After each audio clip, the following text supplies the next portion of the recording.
saya Pak Siman, bekas dosen Duta Wacana. Tapi sudah mengenal dunia teologi sejak tahun 1960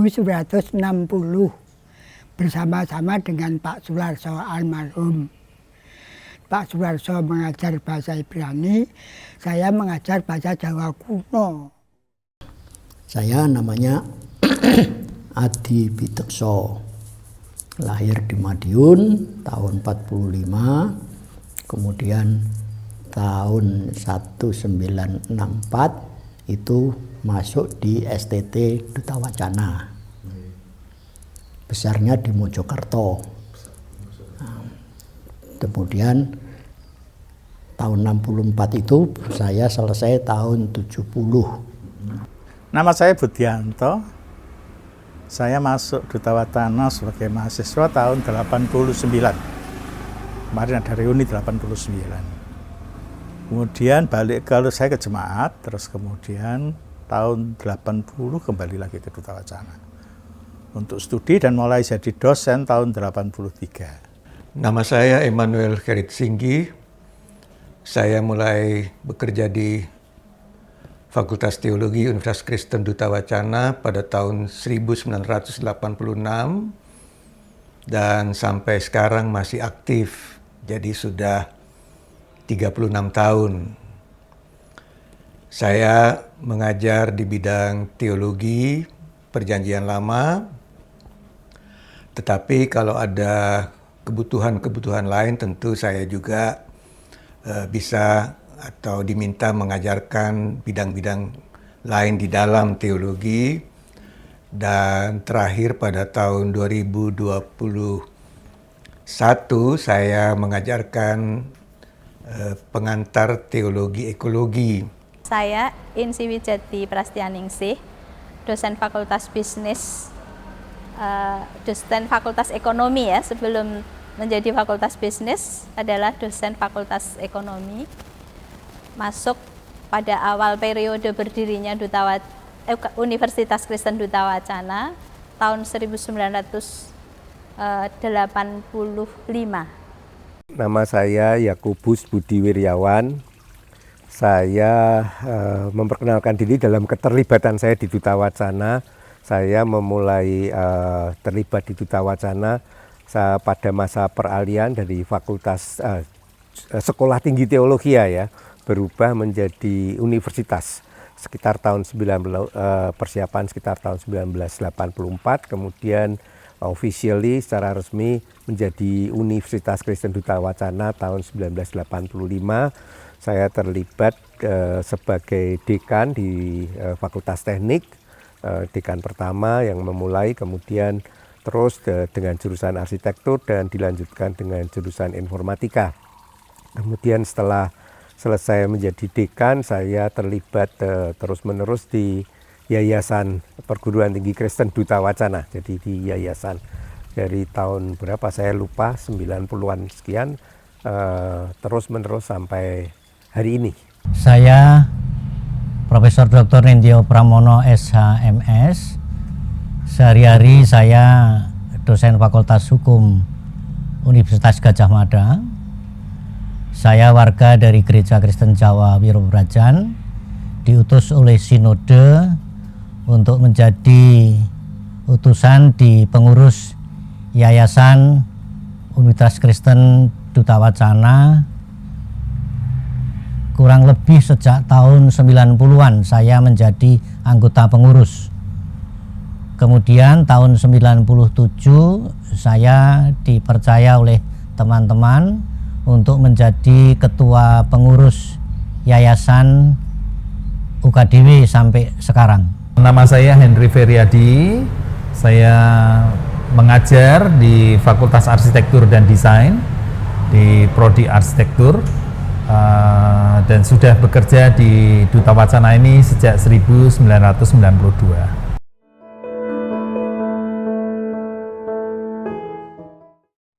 Sejak 1992 Akademi Teologi menjadi bergabung dengan Bali Wiyoto. di Malang, lalu bernama Sekolah Tinggi Teologi Duta Wacana. Lalu kemudian baru tahun 1985 STT itu metamorfosa menjadi Universitas Kristen Duta Wacana. Rektornya yang pertama Pak Yudo Purwowidakdo. Nah, yang merintis itu berdirinya UKDW itu Pak Joko Sutopo, Pak Gerson, Pak Priyowaspada, dan Pak Sugito. Semua sudah almarhum dan saya yang tinggal saya yang masih. Ya, saya pada waktu itu jadi orang yang belum menjadi pegawai tetap, jadi tidak tahu. Soalnya saya menjadi dosen tetap itu baru 68 karena dipanggil oleh pengurus yayasan. Nah, setelah itu berkembangnya karena saya ini mengajar Fakultas Teologi dan murid-muridnya akan jadi pendeta. Saya harus menjadi pendeta dulu supaya nanti sama dengan murid-muridnya. Nah, saya dipendetakan tahun 1982. Jadi pendeta yang agak terpaksa. Ya, sebagai lembaga-lembaga yang baru mulai itu fasilitas. Asramanya ya asrama yang lama, tempat tidurnya yang apa adanya, tikar, lalu fasilitas belajar juga sangat minim. Nah, konsumsi juga begitu, finansialnya itu juga Duta Wacana itu harus mencari sendiri di samping bantuan-bantuan. Ada dosen-dosen yang ditugasi untuk punya program batu-batu yang hidup, artinya keliling ke jemaat-jemaat untuk mengumpulkan dana itu. Begitu anunya. Duta Wacana saat itu kan masa masa perjuangan sih. Dosennya juga perjuangannya luar biasa. Dulu dosen itu tidak ada yang digaji secara tetap. Dalam arti gaji saya sekian, terus kemudian saya naik pangkat jadi sekian, tidak ada. Jadi kalau mau gajian Pak Rudi Budiman itu cari sumbangan ke gereja-gereja. Sehingga kadang-kadang dapat, kadang-kadang tidak. Dan itu setiap dosen itu diamplopi. Jadi saya tidak tahu gaji saya berapa dan gaji orang lain berapa. Itu yang dikatakan Pak Harun kepada saya bahwa itulah jadi dosen di sini. Jadi kalau mikir duit lebih baik jangan jadi dosen. Nah, itu kondisi yang sangat menurut saya ya nggak layak sih gitu ya. Mereka dapat rumah semua, tapi gajinya bagaimana? Dosen nggak digaji sih. Tapi sekarang saya juga menjadi yang tidak digaji juga. Nggak soal karena sudah terbiasa sih. Jadi dosen, jadi pimpinan yang tidak digaji, artinya honornya kecil sekali. Kalau orang nggak mau melayani, memang nggak usah jadi dosen lah itu saya. Itulah yang mendorong kemudian datanglah seorang dosen muda yang luar biasa, lulusan dari Amerika, yaitu Pak Yudo. Pada waktu itu mengalami kekurangan tenaga, dosen yang sangat terkenal pada waktu itu yaitu Dr. Harun Hadiwiono meninggal. Jadi diperlukan segera tenaga pengganti. Dia merubah segala-galanya. Model pendidikan, kurikulumnya, dan sebagainya dirubah sama sekali. Dan kemudian Pak Yudo melihat bahwa sebetulnya ini ada tantangan besar.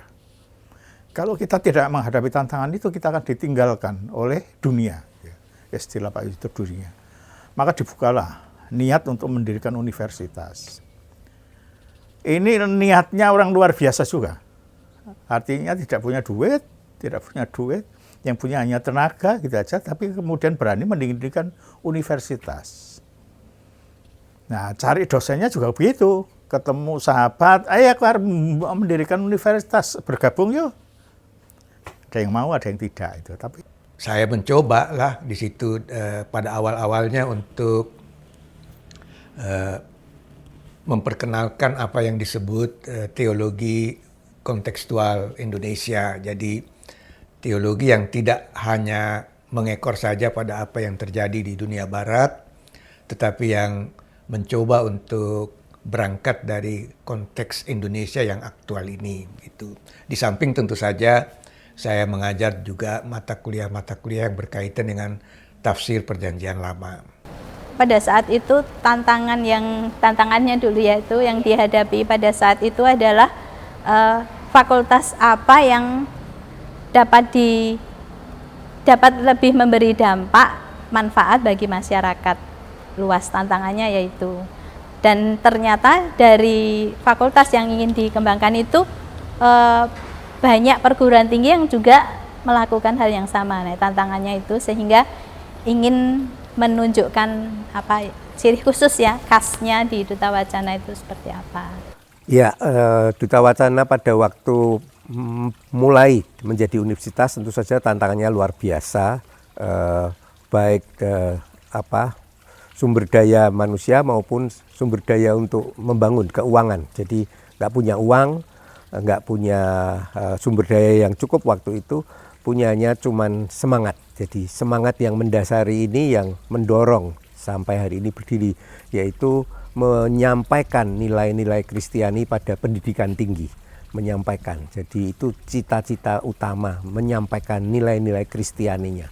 Ya, saya kira itu yang mendorong. Kesulitannya luar biasa karena tidak punya dana, mau membangun kampus yang nggak punya uang, sehingga harus kerja keras, bekerja sama mencari dana di banyak orang. Dan yang ingin saya sampaikan, Duta Wacana ini bisa ada karena dukungan begitu banyak orang untuk membangun Duta Wacana. Dan dengan dukungan ini terus dari waktu ke waktu terus bertumbuh sampai waktu sekarang. Karena itu mesti ingat, kita ini didukung oleh banyak orang. Iya, kalau dikaitkan dengan era digital, saya sangat menggarisbawahi bahwa memang mulai menjadi, katakanlah, wacana global itu sejak munculnya pandemi COVID-19 yang lalu, yang dimulai juga tahun 2020 ya, kalau tidak salah, mulai bulan Maret kalau tidak April itu. Ya, sebenarnya ada 3 disrupsi global sering saya sebut. Yang pertama adalah disrupsi dampak dari COVID-19 itu. Yang kedua adalah disrupsi dari dampak perkembangan global IT, teknologi informasi, teknologi digital. Dan yang tidak kalah penting namun tidak begitu populer, yaitu disrupsi yang berkaitan dengan climate change. Suka atau tidak suka, dengan dampak dari COVID ini, kita dimudahkan dengan perkembangan dan pengaruh perkembangan teknologi digital.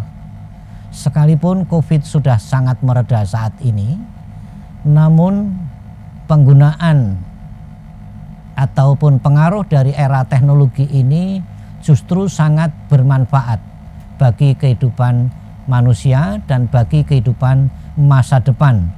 Saya rasa tantangan yang paling besar sejak tahun 2020 ini adalah kita bergumul di tengah-tengah masa pandemi COVID-19 yang sebelumnya tidak pernah terjadi. Sehingga tantangan yang terbesar saat ini yang kita hadapi adalah bagaimana kita memulihkan bersama-sama pasca pandemi COVID-19. Seakan-akan harus mengkombinasikan antara belajar secara tatap muka dan juga belajar dengan metode yang lainnya yang kita sebut sebagai online atau daring. Tantangan kedua yang terbesar saya rasa adalah di bidang teknologi digital ya, karena kita makin terhubung satu dengan yang lainnya, dan itulah dibutuhkan sebuah informasi atau information literacy dan juga digital literacy yang baik itu untuk dosen, baik itu untuk mahasiswa, dan kedepannya ini akan menjadi penting sekali untuk kita hidup di tengah-tengah zaman informasi ini.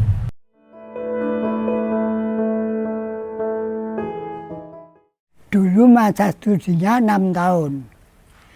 2 di asrama, 2 di masyarakat, Dan 2 mendekati kampus perpustakaan untuk mempersiapkan skripsi. Jadi bagaimana juga harus dekat di sana itu yang menjadi tantangannya.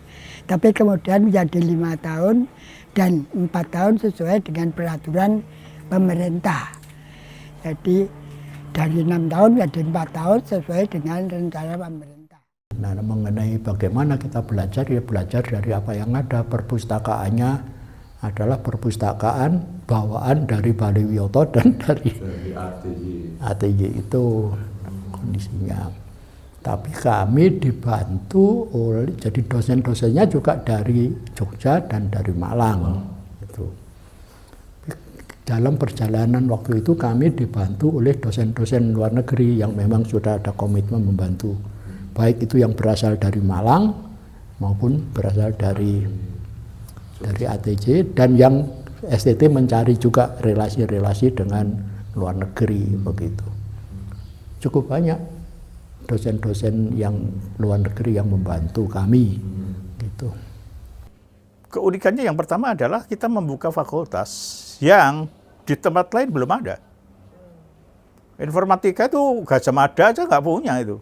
Tapi kita nekat itu Pak Yudo sih. Pak Yudo karena tahu persis visioner orangnya.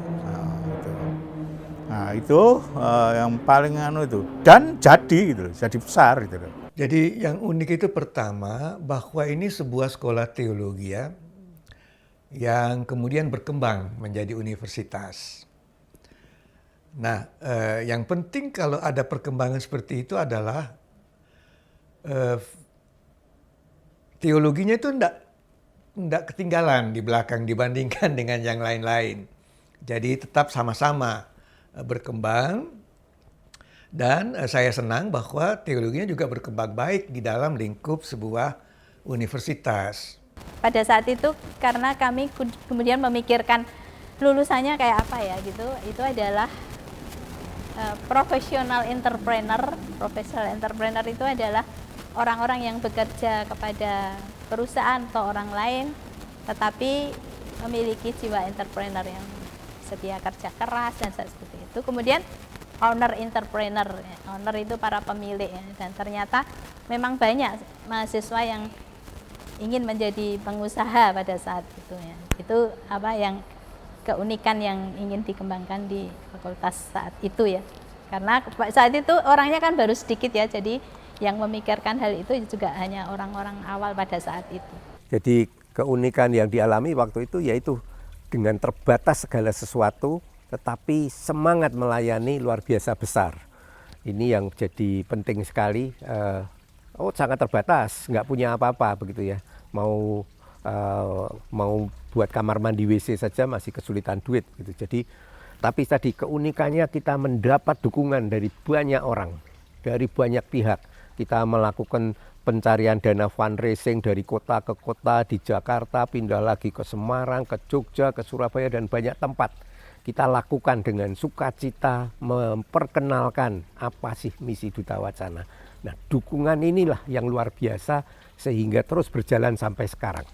Jadi jangan lupa, kita jangan suka sombong, tapi ini betul-betul karena dukungan orang banyak yang mau menerima, mendukung inspirasi supaya nilai Kristiani tadi muncul dalam pendidikan tinggi.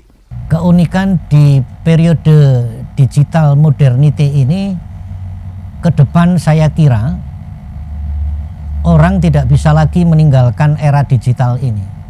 Bahkan beberapa teman memberikan informasi pada saya, di negara-negara maju kayak Amerika, Eropa, sudah mulai dipikirkan era digital ini mempengaruhi modernisasi dalam bidang kehidupan bisnis. Keunikan Duta Wacana periode ini menurut saya adalah Duta Wacana yang hadir dengan lebih modern, Duta Wacana yang memakai semua channel media, tidak hanya media tatap muka tapi juga media online yang bisa menyapa, dan kita mempunyai dampak yang lebih luas. Dan yang kedua, saya rasa keunggulan atau dari Duta Wacana itu adalah kita terinterkoneksi dengan jejaring secara internasional dengan lebih baik. yang itu tidak pernah kita bayangkan sebelumnya. Jadi kita bisa memulai program seperti summer program yang diikuti dari berbagai mahasiswa dari berbagai negara secara online. Kita juga bisa menggunakan proses pembelajaran secara online itu. Bahkan ketika mahasiswa kami terpaksa harus di tempat atau kota asalnya masing-masing, tetap bisa melaksanakan atau mengikuti perkuliahan dengan baik.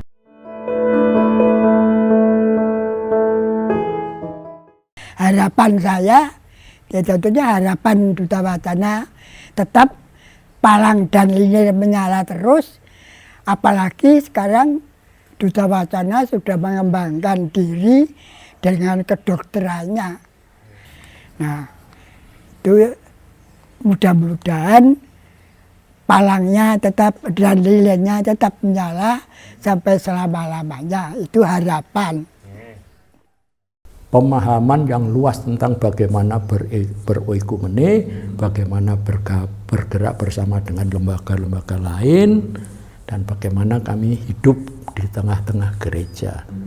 Karena memang tekanan pada waktu itu bahwa teologia itu harus ada di dalam gereja, hidup di dalam jemaat gitu.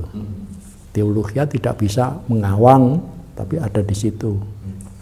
Jadi prinsipnya, selama kita ada di tengah-tengah jemaat, maka kita tahu teologi apa yang sebenarnya ada.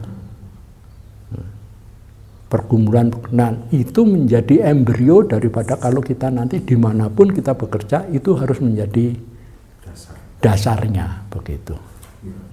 Tidak ada kemajuan, dimanapun tidak ada kemajuan dan perkembangan kalau tidak ada pelayanan. Pelayanan yang baru pasti mengalami tantangan. Tantangan ini bukan hanya dari luar, tapi yang paling berat itu adalah dari dalam.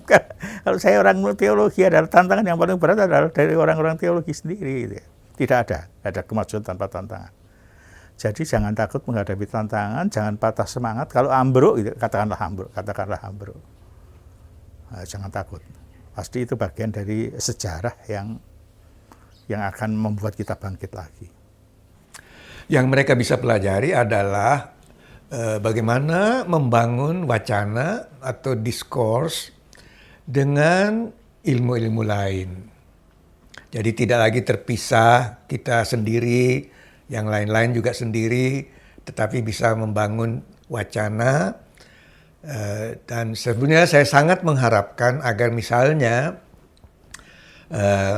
mahasiswa-mahasiswa teologi itu bisa berinteraksi dan berdialog dengan mahasiswa-mahasiswa dari misalnya Fakultas Biologi dalam rangka bersama-sama memikirkan, menggumuli kerusakan ekologi yang terjadi di sekitar kita. Apakah itu bisa atau tidak ya? Karena pada awal itu kita itu sangat dekat ya, karena mungkin karena jumlahnya sedikit, sangat dekat sehingga sangat dekat.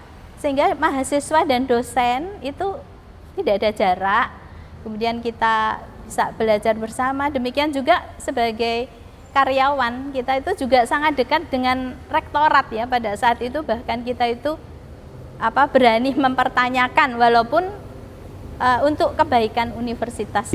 Dengan melihat dukungan dari banyak pihak, kita nggak boleh lupa inspirasi utamanya adalah nilai-nilai Kristiani. Karena itu sekian tahun ke depan atau sampai kapan saja yang ingin saya tekankan adalah bahwa setiap sivitas akademika mulai dari pengajar, dosen dan sebagainya ya menampilkan kasih Tuhan yang luar biasa.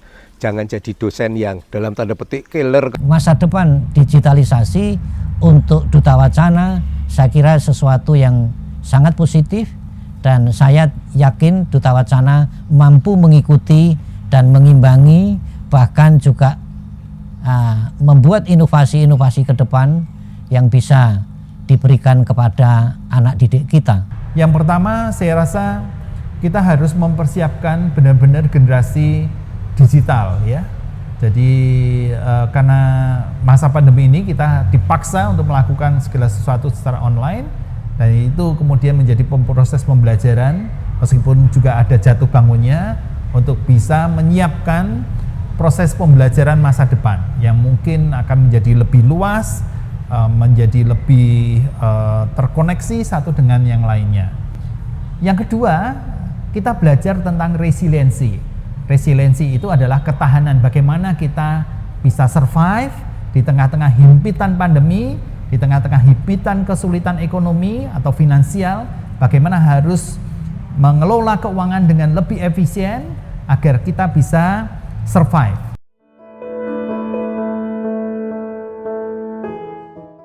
Pegang teguh Mars Dutawacana itu. Artinya supaya diagungkan, dimuliakan Dutawacana sampai sekarang. Jadi apa yang terjadi itu supaya palang dan lilinnya tetap menyala seterusnya. Itu harapan. Teologi itu basisnya adalah jemaat, konteks gitu. Apakah itu jemaat kecil, apakah itu jemaat besar? Sebab di jemaat itulah dinamika teologi umat itu berkembang. Gitu. Nah, jadi kalau misalnya kita melayani entah di rumah sakit, entah melayani di pendidikan, benih ini selalu tercampur. Dunia ini sudah berubah sama sekali. Ya, tidak bisa lagi UKDW itu ngumpet sak koncone dhewe itu tidak bisa lagi. Harus menjadi universitas yang mendunia. Tetapi menurut saya 20 tahun ke depan itu tantangan kita tetap banyak sekali. Yang pertama saya kira tantangan kerusakan ekologi yang harus segera ditangani. Kalau tidak ya kita semua akan mendapat kesulitan. Yang kedua saya kira itu bagaimana kita bisa membangun kehidupan bersama yang harmonis dan dialogis dengan saudara-saudara kita yang beragama lain.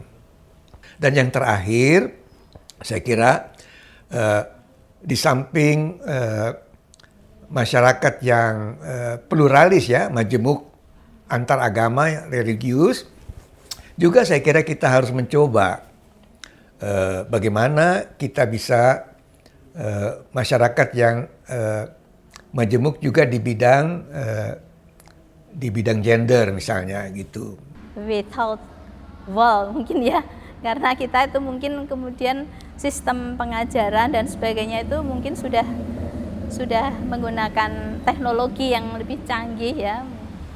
Oleh karena itu saya mungkin sangat tepat untuk pensiun sebentar lagi ya, karena mungkin ada ya kerumitan tersendiri ya untuk sekarang akan mengajukan penilaian kinerja aja sudah harus menggunakan digital semuanya ya, dan itu sudah harus berganti generasi. Membayangkan 20 tahun yang akan datang itu bukan hal yang mudah. Ya, ada metaverse, ada segala macam dunia virtual. Pendidikan tentu akan berubah.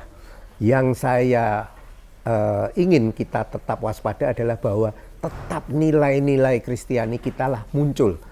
Dalam hal ini kasih. Jadi poin saya adalah mengingatkan, mau ganti apa saja teknologinya itu harus disesuaikan. Kita nggak boleh ketinggalan. Tetapi intisari yang lebih penting dari teknologi, dari kemajuan zaman adalah kasih. Ke depan Dutawacana harus mampu menyongsong era ini dengan baik.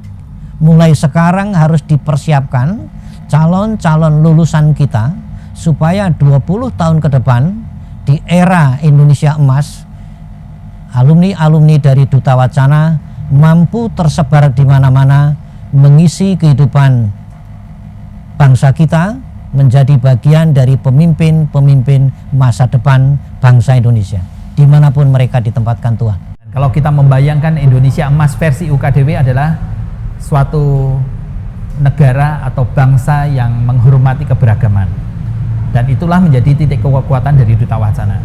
Jadi kita adalah ingin menjadikan institusi pendidikan yang menyiapkan orang-orang atau generasi muda untuk bisa bekerja sama dengan semua orang dari berbagai macam latar belakang dan ras. Kita juga menjadi orang yang takut akan Tuhan sesuai dengan nilai-nilai kedutawacanaan kita, yaitu obedience to God. Yang berikutnya adalah Dutawacana yang menjaga integritas. Adalah Dutawacana yang menghasilkan generasi-generasi muda para lulusannya yang bisa menjadi aset yang berharga bagi bangsa ini. Dan yang terakhir adalah melayani dunia. Saya berharap bahwa Duta Wacana dalam 20 tahun yang akan datang adalah Duta Wacana yang menjadi berkat bagi bangsa-bangsa.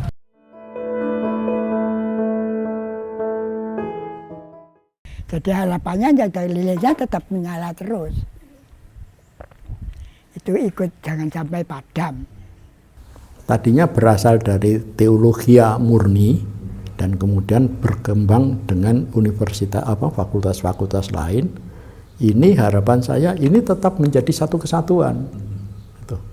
Satu keutuhan, gitu. Sehingga yang ada di ekonomi tetap melihat lapangan kerja itu satu keutuhan. Keutuhan tempat berteologi, bukan hanya mencetak orang-orang yang pinter untuk disiplin-disiplin itu, tapi lepas daripada konteksnya. Kemarin saya baru saya enggak tahu, saya itu mengkoordinasi saja sih, pensiunan karyawan. Nggak ada dosen yang di sana. Nah, kita mengadakan reuni di Kopi Randu. Harapan mereka yang pertama tidak banyak, Pak. Kami pernah berjuang di Duta Wacana dan Duta Wacana sudah menjadi besar. Harapan kami tidak semua keluarga kami bisa bayar BPJS. Kalau itu dibayari Duta Wacana itu berkat yang luar biasa. Tidak mahal kok, cuma 25 atau kelas paling rendah kan 25. Itu tidak semua punya loh. Iya, harapan saya di Dies ini ada hadiah untuk mereka lah. Ya.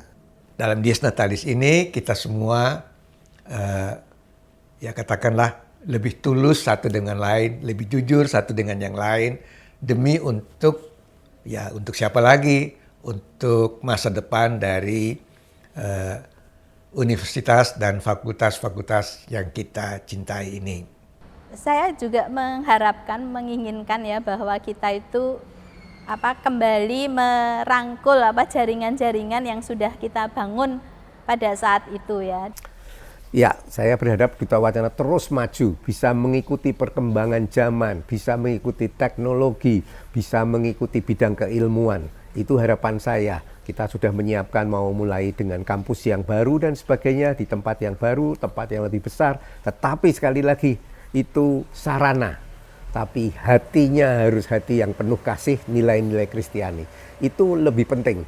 Maka harapan saya Duta Wacana harus mampu berbenah diri, Duta Wacana harus mampu introspeksi diri, di mana letak kekurangan-kekurangan kita, untuk kita perbaiki bersama, untuk menyongsong masa depan kehidupan Indonesia Emas, kehidupan bangsa dan negara kita yang penuh dengan tantangan, juga khususnya di dunia pendidikan, juga penuh dengan tantangan sedemikian rupa.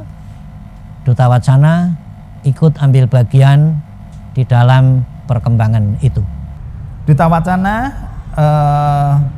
memperingati Dies Natalis yang ke-60 dengan mengangkat tema Hospitality and Inclusion.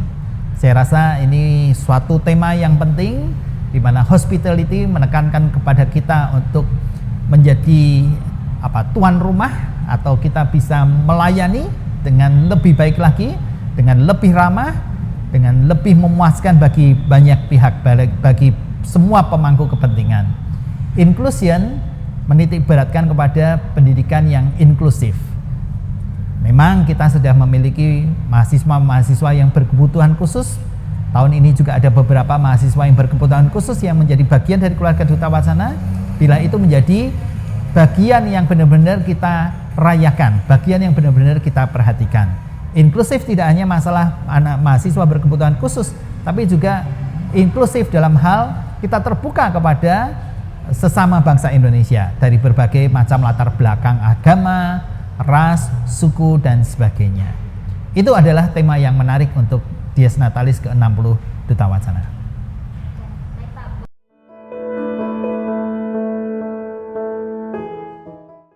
Saya mengucapkan ikut berbahagia dan tetap di dalam kesamaan langkah, karena Universitas Kristen Duta Wacana sekarang itu adalah bagian daripada perjalanan sejarah gereja yang lalu dan akan melangsungkan ini ke masa depan, tidak dilepaskan begitu saja. Selamat berdies Natalis. Selamat merayakan Dies Natalis yang ke-60 Duta Wacana. Tuhan memberkati dan kami mengharapkan Duta Wacana terus hidup sampai lebih lama lagi dari puluhan tahun, jangan sampai hilang dari dunia. Ya, untuk Duta Wacana Dies Natalis yang ke-60, saya mewakili jajaran pengurus Yayasan Universitas Kristen Duta Wacana. Saya ucapkan Dirgahayu Dies Natalis Duta Wacana yang ke-60. Duta Wacana selamat ulang tahun yang ke-60. Dirgahayu Duta Wacana. Tuhan memberkati. Berjuanglah tanpa henti. Tuhan akan menyertai kita semua. Selamat Dies Natalis ke-60 Duta Wacana. Bila Tuhan terus memakai kita dan memperlengkapi kita menjadi berkat bagi bangsa-bangsa, menjadikan suatu institusi pendidikan yang mengedepankan hospitality in inclusion. Tetap maju Duta Wacana, sorbum, sorbum, sorbum.